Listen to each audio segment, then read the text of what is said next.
Assalamualaikum warahmatullahi wabarakatuh. Perkenalkan, nama saya Edo Kurniawan, NPM A1G019016, semester 4C, mahasiswa PGSD Universitas Bengkulu. Baiklah, di sini saya akan menjelaskan tentang gaya, gerak, usaha, dan energi. Yang pertama itu gaya. Gaya merupakan tarikan ataupun dorongan yang menyebabkan benda bergerak. Konsep tentang gaya memberikan gambaran kualitatif tentang interaksi antara dua buah benda atau benda dengan lingkungannya. Jika sebuah gaya melibatkan kontak langsung, maka gaya ini disebut dengan gaya kontak.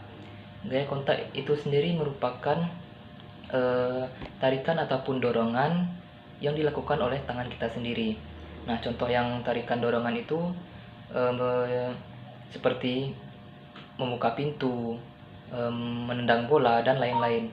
Nah, contoh yang untuk gaya tarikan yaitu menarik pintu, menarik mobil-mobilan, dan lain-lain. Adapun gaya jarak jauh. Nah, gaya jarak jauh itu yaitu gaya yang tetap bekerja tetapi tidak saling bersentuhan. Nah, contohnya yaitu gaya magnet dan gaya gravitasi. Adapun macam-macam gaya. Yang pertama yaitu gaya gravitasi, gaya pegas, gaya otot, gaya magnet, gaya listrik statis, gaya gesek, dan gaya mesin. Ada juga yang namanya gaya fundamental. Nah, gaya fundamental ini adalah gaya paling dasar yang mengatur semua fenomena yang terjadi di alam semesta. Terdapat 4 gaya fundamental. Yang pertama yaitu gaya gravitasi, yang kedua gaya elektromagnetik, yang ketiga itu ada gaya nuklir, yang keempat itu gaya nuklir lemah. Ada juga pengaruh gaya terhadap benda. Nah, yang pertama gaya mempengaruhi benda dia menjadi bergerak. Yang kedua gaya mengubah kecepatan gerak benda. Yang ketiga itu gaya mengubah arah gerak benda. Yang keempat gaya mempengaruhi bentuk benda. Selanjutnya itu hukum Newton. Nah, hukum Newton ini ada hukum Newton 1, ada hukum Newton 2, dan hukum Newton 3. Nah, bunyi hukum Newton 1 yaitu jika resultan gaya yang bekerja pada benda sama dengan 0, maka benda yang awalnya diam akan tetap diam, dan benda yang awalnya bergerak lurus beraturan akan tetap lurus beraturan dengan kecepatan tetap. Contohnya seperti kendaraan. Ketika kendaraan yang sedang bergerak berhenti secara tiba-tiba, maka penumpang yang ada di dalam mobil tersebut akan terdorong ke depan. Selanjutnya itu hukum Newton 2. Hukum Newton 2 berbunyi, percepatan dari suatu benda akan sebanding dengan jumlah gaya yang bekerja pada benda dan berbanding terbalik dengan massanya. Contohnya, mobil truk yang membawa massa sedikit maka bisa mendapatkan percepatan yang lebih besar daripada mobil truk yang membawa muatan yang sangat banyak. Yang ketiga yaitu hukum Newton 3 yang berbunyi, ketika suatu benda memberikan gaya pada benda kedua tersebut memberikan gaya yang sama besar tetapi berlawanan arah terhadap benda pertama. Contohnya seperti saat kita menekan hidung, maka hidung juga menekan tangan kita dengan mendatangkan rasa sakit. Semakin keras kita menekannya, semakin sakit pula yang kita rasakan. Selanjutnya yaitu pengertian gerak. Nah, gerak ini juga berhubungan dengan gaya tadi, yang mana gerak merupakan perpindahan posisi suatu benda dari tempat asalnya karena adanya sebuah gaya.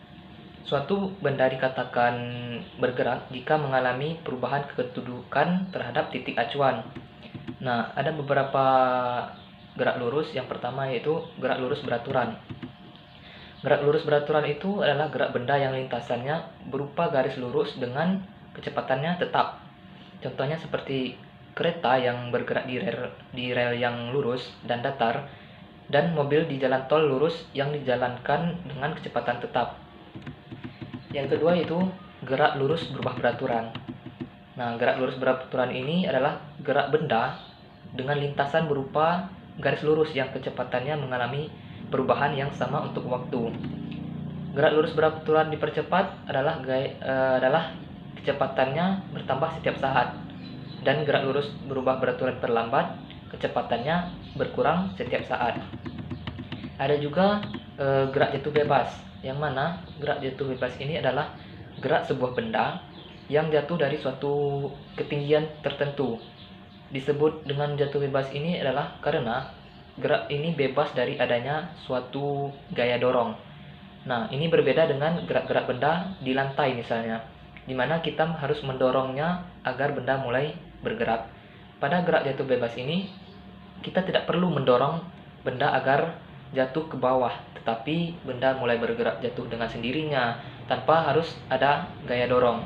Jadi kita hanya melepaskan benda tersebut di udara dan selanjutnya benda akan jatuh ke bawah. Nah, contoh yang gerak jatuh bebas ini seperti sebuah pohon yang memiliki buah. Nah, apabila buah yang ada di pohon itu sudah matang ataupun sudah tua, itu akan jatuh dengan sendirinya tanpa dengan adanya gaya dorong. Nah, itulah yang disebut dengan gerak jatuh bebas. Selanjutnya ada usaha. Dalam kehidupan sehari-hari, kata usaha dapat diartikan sebagai suatu kegiatan dengan mengarahkan tenaga atau pikiran untuk mencapai suatu tujuan tertentu. Usaha dapat juga diartikan sebagai pekerjaan untuk mencapai tujuan tertentu. Dalam fisika, pengertian usaha hampir sama dengan pengertian dalam kehidupan sehari-hari. Kesamaannya itu terletak dalam hal kegiatan dengan mengarahkan suatu tenaga. Pengertian usaha dalam fisika selalu menyangkut tenaga atau energi. Apabila suatu manusia, hewan, ataupun mesin melakukan satu usaha, maka harus mengeluarkan sejumlah energi. Sebagai contoh, apabila kita mengangkat suatu benda, untuk mengangkat suatu benda itu kita harus mengeluarkan sejumlah energi ataupun tenaga kita. Untuk memindahkan suatu benda itu, kita perlu mendorong ataupun menarik benda tersebut. Saat kita mendorong ataupun menarik benda itu, kita mengeluarkan suatu energi. Usaha yang kita lakukan tampak pada perpindahan benda itu.